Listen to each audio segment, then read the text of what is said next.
यस हाम्रो रोजगारको welcome board लगाउन सबै जुट्नु भएकोमा विशेष गरी हाम्रो त्यस्तै गरी हाम्रो सम्पूर्ण साथीहरूलाई जोमा पनि केही पर्वाह नगरी त्यसरी चाहिँ जुट्नु भनेको एउटा सानोतिनो एउटा उयो होइन सफल पार्नको लागि यसरी जुट्नु भएकोमा विशेष गरी यस कार्यक्रमका संयोजक म रोड ट्र्याक्टर विष्णु भण्डारीमा हार्दिक धन्यवाद व्यक्त गर्दछु।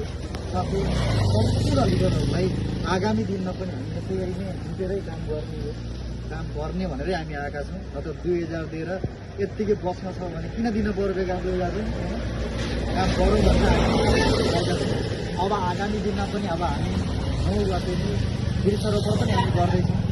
त्यो दिन कतिको साथ दिन्छ समयले पानीले पनि दिनु परेको बेला त्योमा पनि हामी कतै जुटेरै नै हामी कामहरू गर्ने नै छौँ। हामी आज पहिला बेलनदी लगायौँ, त्यसपछि हामी यहाँ लगाएका छौँ। हामी आज यो कार्यक्रम समयभन्दा अगाडि नै हामी कार्यक्रम आगामी दिनमा पनि 6 बजेभन्दा हामी आज 6 बजी नै जुट्यौँ। केही साथीहरूलाई समस्या भयो ठिक छ, केही भएन।